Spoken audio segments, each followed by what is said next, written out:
Hey guys, welcome back. My name is Liz if you are new, and in today's video I'm going to be talking about the Salem witch trials. I used this book called The Witches, Salem 1682 by Stacy Schiff. I used this book as my main source of information on this topic, so let's go ahead and get started.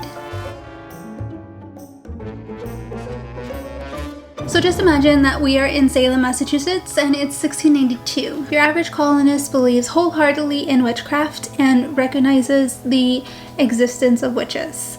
According to an English philosopher named Joseph Glanville, these beings are capable of conjuring evil spirits and doing the inexplicable. And they often have a familiar at their side to do their bidding. People took the statement, "Thou shalt not suffer a witch to live," really seriously, and hastily began to comb through pretty much everyone and weed out those pesky witches. As soon as the first couple of accusations were made, it was as if the floodgates burst open.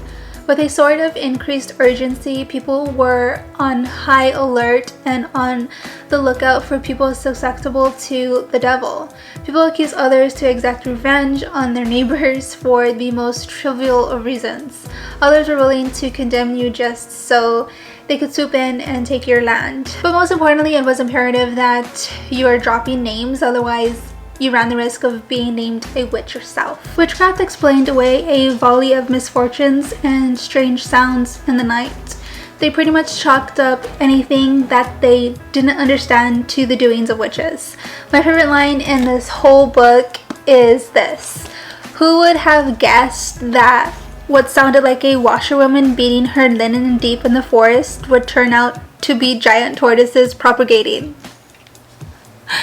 This reminded me of how the sound producers from Game of Thrones used the sound of mating tortoises as the sound a dragon would make. Dragon sounds are dynamic, and I'm sure they used other sounds too to get their sound just right, but anyways.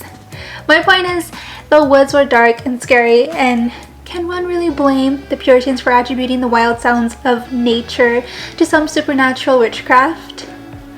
So in 1692, there was Salem Village, which was the rural part. Today this is called Danvers. And then there was Salem Town, which was near the harbor. Today this is known as just Salem. It's interesting to note that a majority of the accusations came from Salem Village, from people living a more isolated life in the country as opposed to the more urban parts. The first to be afflicted were two adolescents, 11-year-old Abigail Williams and 9-year-old Betty Paris.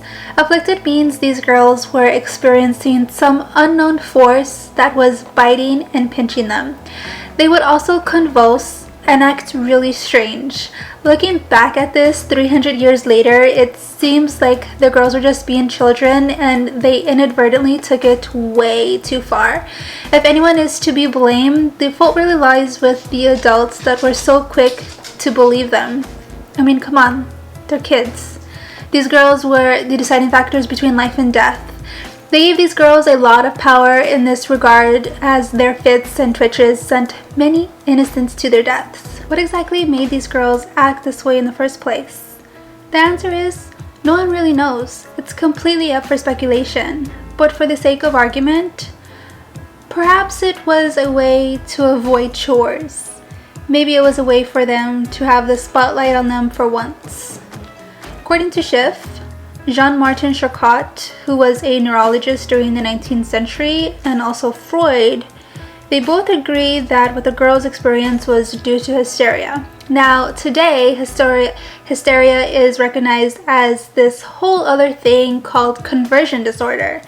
And what this means is that your body will interpret your emotions in such a way that it will actually display them as outward symptoms. Again, no one knows for certain if the girls suffered from this. In my opinion, it's more likely that the girls were seeking attention. But it is also extremely plausible that these girls, along with everyone else around them, were just highly stressed. They were just highly stressed out due to a bunch of things going on that were out of their control. For example, All the Native American attacks often left families disjointed, leaving a lot of children as orphans. Other stressors were designed by the Puritans. They excluded holidays from their calendars to increase their productivity in getting things done. I think this left them completely wound up, no downtime really. There was also very little privacy, as a Puritan family was often packed into a house with a fair amount of siblings. I thought it was really interesting from a physiological standpoint of how these potential stressors of daily life as a colonial Puritan could manifest in a way that blames the devil for things wrong in one's life and ultimately costing the lives of innocents. What other factors were at play here to cause these girls to make such serious accusations? Well, young adolescent girls are basically sponges soaking up what trickles down from the adult world. They are the product of their surroundings after all. They hear all the town gossip, they stay close to the biblical teachings, they hear of yet another town invasion by Native Americans. Things like this contribute to how these girls are perceiving their reality, and a part of them is like, how far can I take this? And from here, older people start getting in on it, and this witch hunt takes a life of its own and really snowballs out of control. So what does one do when witches are among them? Well, they use counter magic, of course, which sounds pretty hypocritical, but okay. So witch cake is this dessert made with the afflicted's urine intermixed with other things and baked into a cake. It's then fed to a dog. Gross, right? If the dog shows symptoms similar to that of the afflicted, then the dog is supposed to help show you who the witches are, who cursed or bewitched you. At this point, Abigail and Betty are under pressure to tell everyone who was tormenting them, so they do what any logical child would do. They name names. And who do they name? The first person they accuse is Sarah Good, a homeless beggar. Then they point to Sarah Osborne, an elderly, impoverished woman. Anne Putman, another afflicted child, probably names her minister's Native American slave named Tituba. And Tituba is really the turning point in this tragic story. Tituba immediately confesses to being a witch. Her testimony was a critical stepping stone for the witch hunters to solidify their case. Everyone in the courtroom was enraptured by her confession. Her account was exactly what the justices needed to move forward with confidence.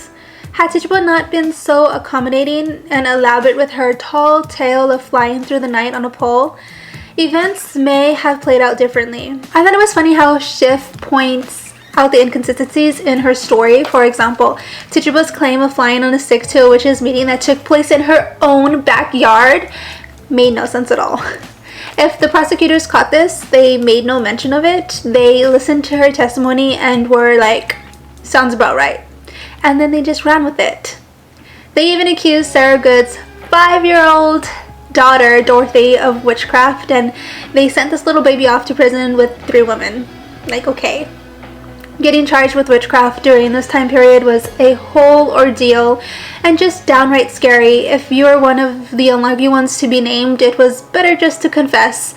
Saying what the court wanted to hear and expected to hear would more times than not save your life. You would still be tossed into jail, but it usually wouldn't lead to death. If you were named as a witch and you denied it, that just made you look like you were being defiant and trying to hide something. During this time period, the way sin and crime interlocked didn't do any favors for the accused. There are ways of telling whether she is a witch. In their quest to gather evidence against the accused, strip searches were implemented in the hopes of finding suspicious marks placed there by the devil. People generally believed their neighbors were making pacts with the devil. They also did a water test to see if the accused would float or sink. The only way to pass this test is if you nearly drowned. Floating would condemn you because it was thought that the devil injected people with some type of venom that made you buoyant. This was like the first time that a court came away with a perfect conviction rate, because as soon as you were accused and you stepped into that courtroom, the justices already decided your fate beforehand. The trials were in every respect unfair. One of the justices, named John Hawthorne, began every interrogation on the grounds that everyone was already guilty. and once you were thrown in prison, you had to pay a fee for your stay. And since witches could control people with mere gestures, they were also shackled. So 19 people were hanged, 1 person was pressed to death, 2 dogs were executed, but none were burned at the stake. The Salem witch trials occurred due to hearsay and a lot of group paranoia. In the aftermath of this tragedy, people came to realize that they sent innocent people to their deaths. In 1711, some families were reimbursed for the prison costs, but no one really took any responsibility for what happened. Let me know down in the comments below if I left out anything that you think is important, as I would really like to know. Make sure you guys are subscribed if you haven't done so already. Alright, I will see you in my next video. Bye!